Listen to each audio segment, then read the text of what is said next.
Limitations of VBT. Valence bond theory നമ്മൾ പഠിച്ചു. വാലൻസ് bond theory വെച്ച് ഒരു കോംപ്ലക്സിന്റെ ഷേപ്പും മാഗ്നറ്റിക് നേച്ചറും എങ്ങനെയാണ് എക്സ്പ്ലെയിൻ ചെയ്യുന്നതെന്നും നമ്മൾ പഠിച്ചു.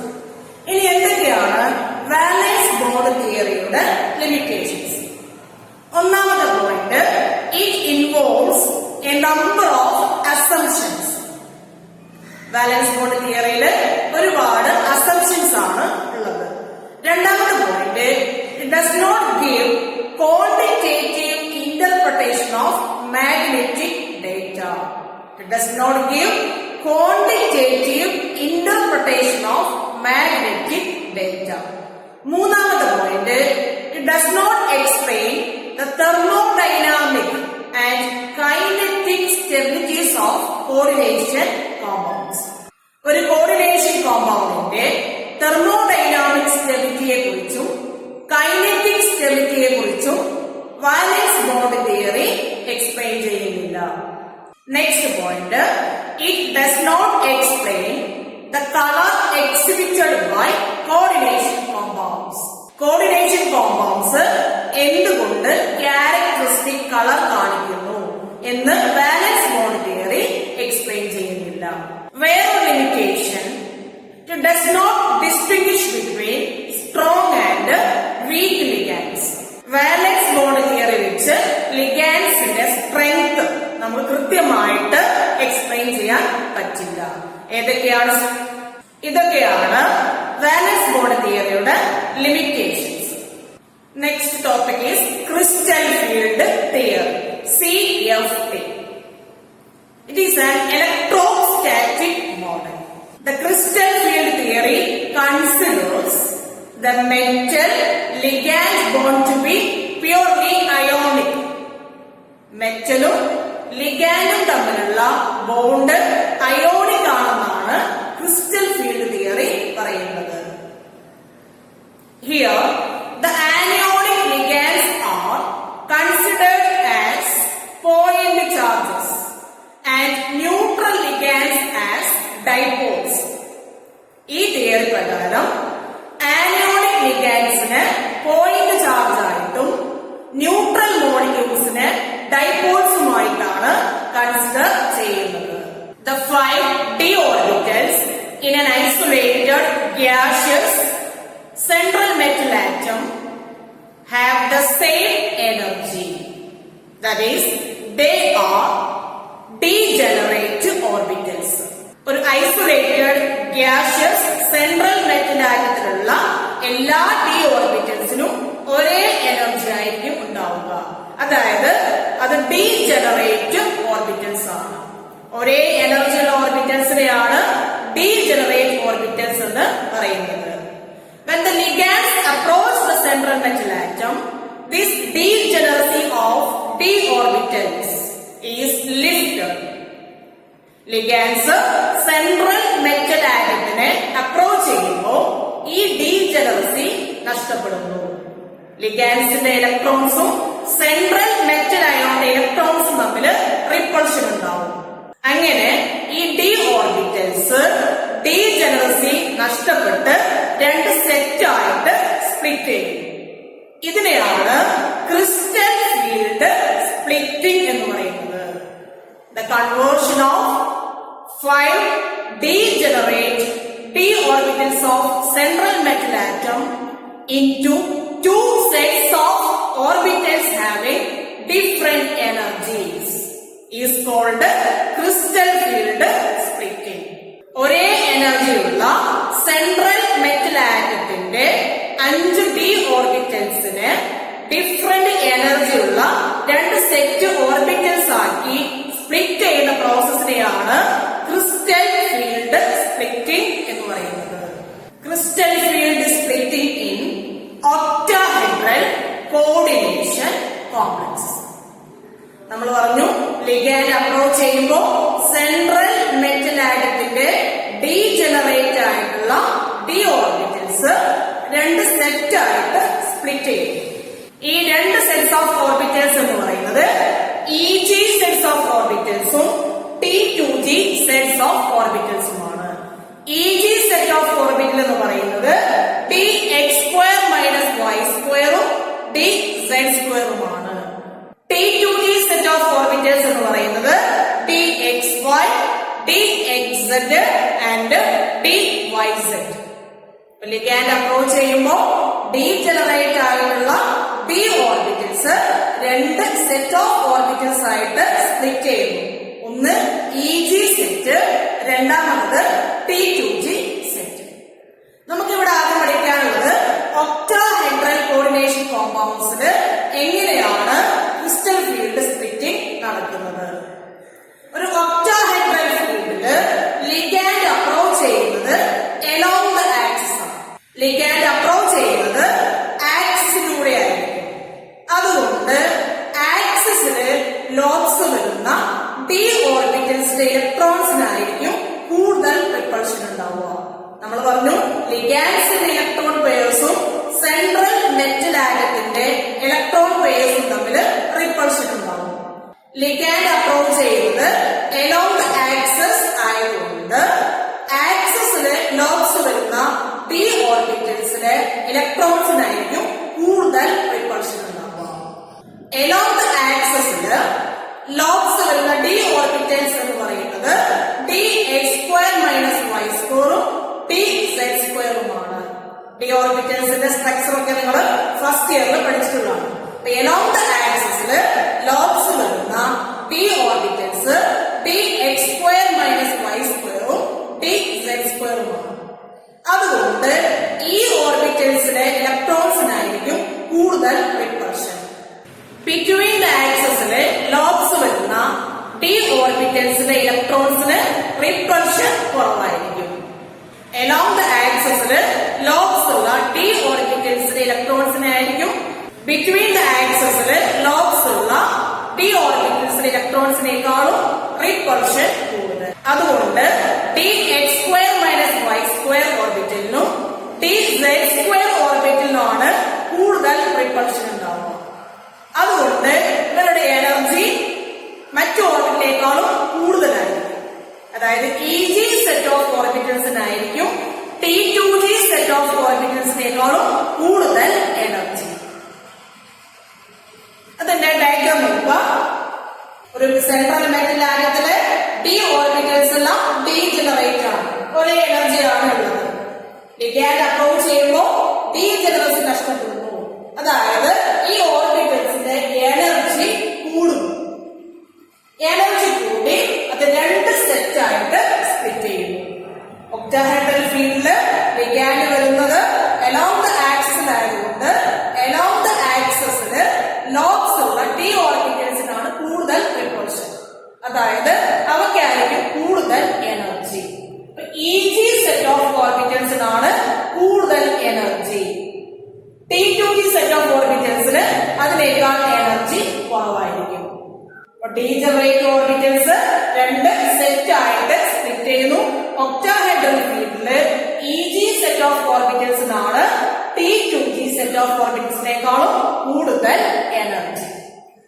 ഈ EG സെറ്റ് ഓഫ് ഓർബിറ്റൽസും T2g സെറ്റ് ഓഫ് ഓർബിറ്റൽസും തമ്മിലുള്ള എനർജി ഡിഫറൻസിനെയാണ് ഡെൽറ്റ O എന്ന് നമ്മൾ റെപ്രസെന്റ് ചെയ്യുന്നത്.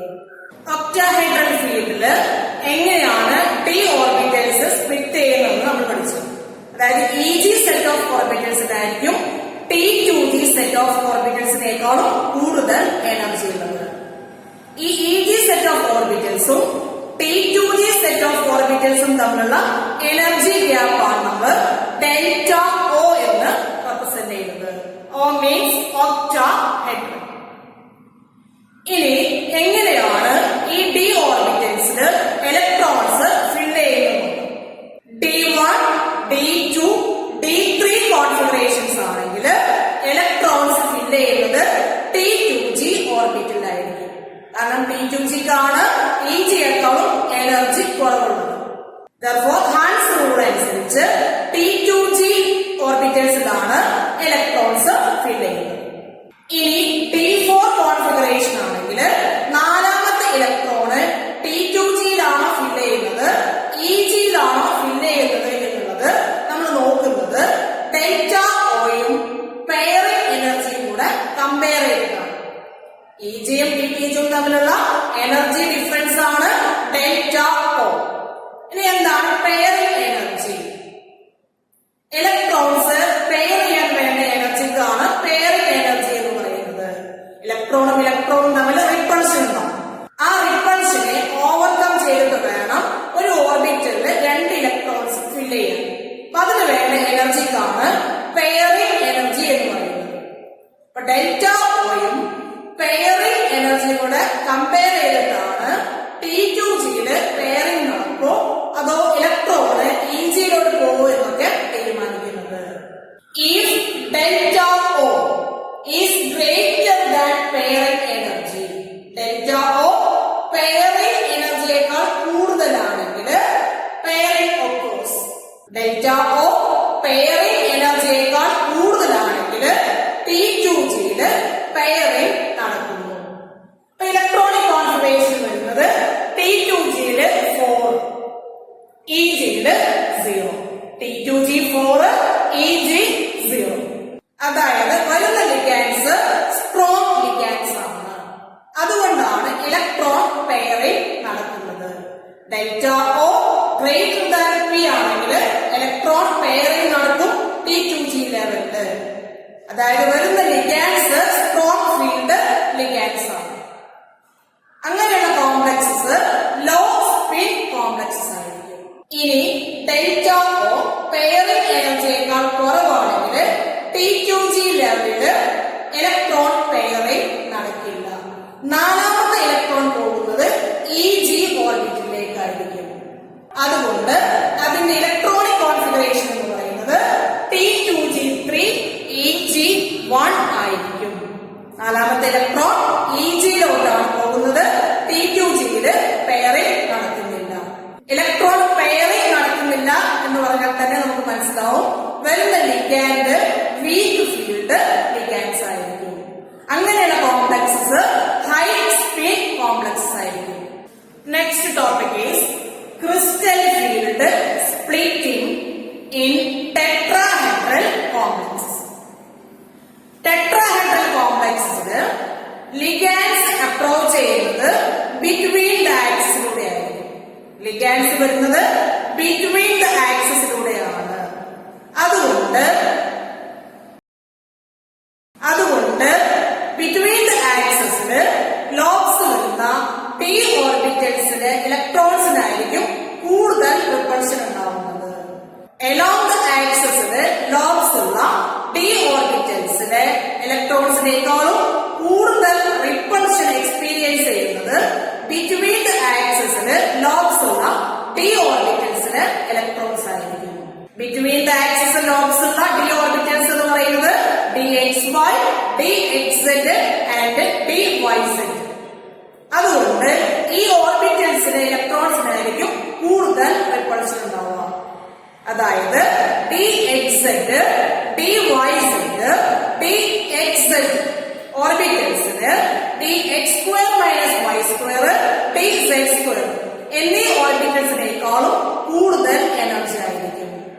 എനർജി കുറവുള്ളത് ഇജി സെറ്റിനും എനർജി കൂടുതലുള്ളത് T2G സെറ്റിനുമായിരിക്കും. ഒക്ടാഹെഡ്രൽ കോംപ്ലക്സിലുള്ള ക്രിസ്റ്റൽ ഫീൽഡ് സ്പ്ലിറ്റിംഗിന്റെ നേരെ ഓപ്പോസിറ്റ് ആണ് ടെട്രാഹെഡ്രൽ ഫീൽഡില് നടക്കുന്നത്. ഇവിടെ T2Gക്കാണ് എനർജി കൂടുതൽ ഇജിയേക്കാൾ. ഈ T2G സെറ്റ് ഓഫ് ഓർബിറ്റലും ഇജി സെറ്റ് ഓഫ് ഓർബിറ്റലും തമ്മിലുള്ള എനർജി ഡിഫറൻസ് ആണ് ഡെൽറ്റ ടി എന്ന് കാണിച്ചിരിക്കുന്നത്. T means tetrahedral. ഇനി നമുക്കതിന്റെ ഡയഗ്രാം നോക്കാം. ഇത് ഐസൊലേറ്റഡ് സെൻട്രൽ മെറ്റൽ അയോണിലുള്ള ഡി ഓർബിറ്റൽസ് ആണ്. ഇതിനെല്ലാം സെയിം എനർജിയാണ്. അതായത് അത് ഡീജനറേറ്റ് ഓർബിറ്റൽസ് ആണ്. ലിഗാൻഡ് അപ്രോച്ച് ചെയ്യുമ്പോൾ ഈ ഓർബിറ്റൽസിന്റെ എനർജി കൂടുന്നു. ലിഗാൻഡിന്റെ ഇലക്ട്രോൺസും സെൻട്രൽ മെറ്റൽ അയോൺ ഇലക്ട്രോൺസും തമ്മിൽ റിപ്പൾഷൻ ഉണ്ടാകുന്നു. അങ്ങനെ അതിന്റെ ഡീജനറസി നഷ്ടപ്പെടുന്നു. അതായത് അതിന്റെ എനർജി കൂടുന്നു. അങ്ങനെ 2 സെറ്റ് ഓഫ് ഓർബിറ്റൽ ആയിട്ട് അത് സ്പ്ലിറ്റ് ചെയ്യുന്നു. T2G സെറ്റും ഇജി സെറ്റും. T2Gക്കാണ് ഇവിടെ എനർജി കൂടുതൽ ഇജിയേക്കാളും. ഇവർ തമ്മിലുള്ള എനർജി ഡിഫറൻസ് ആണ് delta T. Crystal field splitting in tetrahedral field is less than that of octahedral field.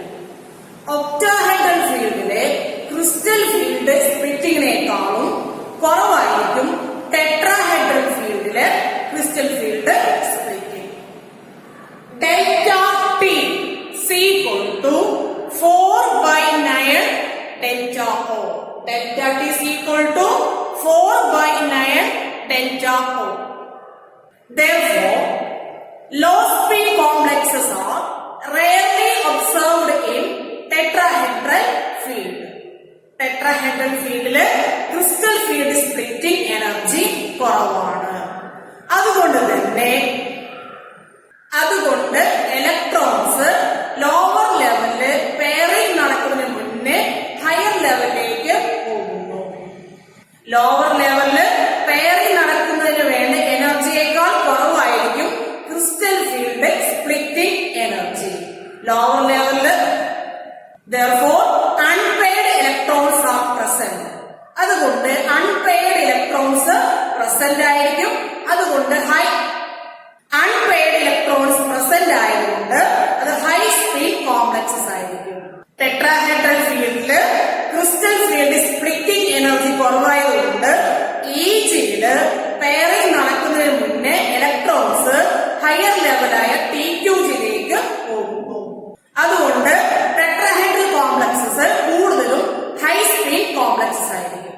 Lower ലെവലില് പെയറിംഗ് നടക്കുന്നതിനേക്കാൾ ഈസി ആയിട്ട് ഇലക്ട്രോൺസിന് ഹയർ ലെവലിലേക്ക് പോകാൻ പറ്റും. Colour of coordination compounds is due to the transition of electrons. Next topic is colour of coordination compounds.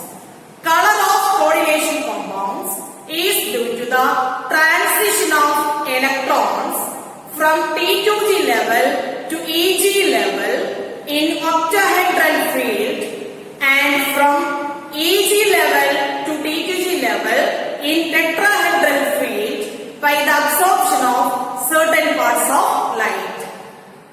Coordination compoundന്റെ കളറിന് കാരണം ഇലക്ട്രോൺസിന്റെ ട്രാൻസിഷൻ ആണ്. EG ഒക്ടാഹെഡ്രൽ ഫീൽഡില് ഇലക്ട്രോൺസ് എനർജി അബ്സോർബ് ചെയ്ത് ലോവർ ലെവലായ T2Gയിൽ നിന്ന് EGയിലേക്ക് എക്സൈറ്റഡ് ആവുന്നു. ടെട്രാഹെഡ്രൽ ഫീൽഡിലാണെങ്കിൽ എനർജി അബ്സോർബ് ചെയ്ത് ഇലക്ട്രോൺസ് EG ലെവലിൽ നിന്ന് T2G ലെവലിലേക്ക് എക്സൈറ്റഡ് ആവുന്നു. The complex will have the complementary color of the absorbed light. Absorb ചെയ്ത ലൈറ്റിന്റെ കോംപ്ലിമെന്ററി കളറാവും ആ കോംപ്ലക്സിന് ഉണ്ടാവുന്നത്. കോർഡിനേഷൻ കോമ്പൗണ്ടിന്റെ കളറിന് കാരണം DD ട്രാൻസിഷൻ ആണ്. The colour of coordination compound is due to DD transition. For example TiH2O 6 times Cl3. For example TiH2O 6 times Cl3 എന്ന complex consider ചെയ്യുക. ഈ കോംപ്ലക്സിലെ സെൻട്രൽ മെറ്റൽ അയോൺ എന്ന് പറയുന്നത് ടൈറ്റാനിയം 3+ ആണ്. അതിന്റെ ഇലക്ട്രോണിക് കോൺഫിഗറേഷൻ 3D1 ആയിരിക്കും.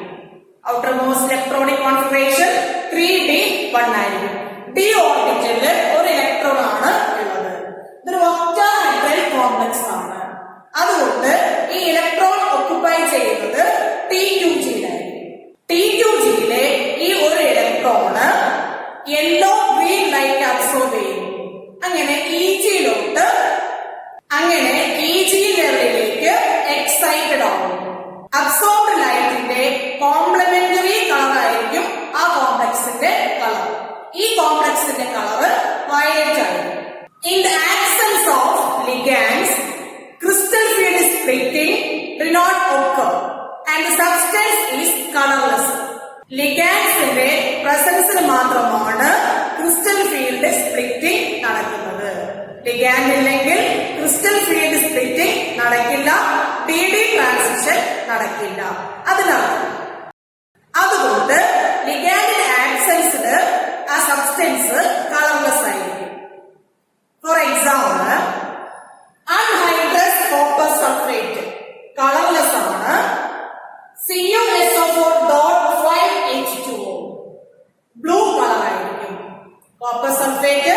പെന്റാഹൈഡ്രേറ്റിന് blue colour ആയിരിക്കും. ഇവിടെ H2O ലിഗാൻഡ് ആണ്. H2O എന്ന ലിഗാൻഡ് ഉണ്ടെങ്കിൽ കോപ്പർ സൾഫേറ്റിന്റെ കളർ ബ്ലൂ ആയിരിക്കും. ലിഗാൻഡിന് ആക്സിസിലാണെങ്കിൽ അത് കളർലെസ് ആയിരിക്കും. അൺഹൈഡ്രസ് കോപ്പർ സൾഫേറ്റ് കളർലെസ് ആണ്. മാഗ്നറ്റിക് പ്രോപ്പർട്ടീസ് നമ്മൾ നേരത്തെ പറഞ്ഞു, ആ കോംപ്ലക്സിന് അൺപെയർഡ് ഇലക്ട്രോൺസ് ഉണ്ടെങ്കിൽ ആ കോംപ്ലക്സ് പാരാമാഗ്നറ്റിക് ആയിരിക്കും. എല്ലാ ഇലക്ട്രോൺസും പെയർഡ് ആണെങ്കിൽ ഡയാമാഗ്നറ്റിക് ആയിരിക്കും.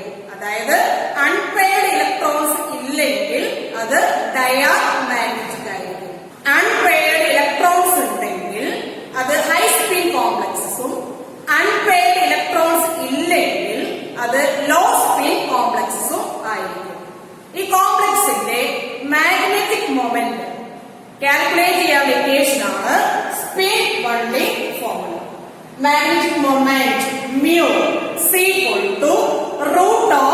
√n into n plus 2. Magnetic moment c √n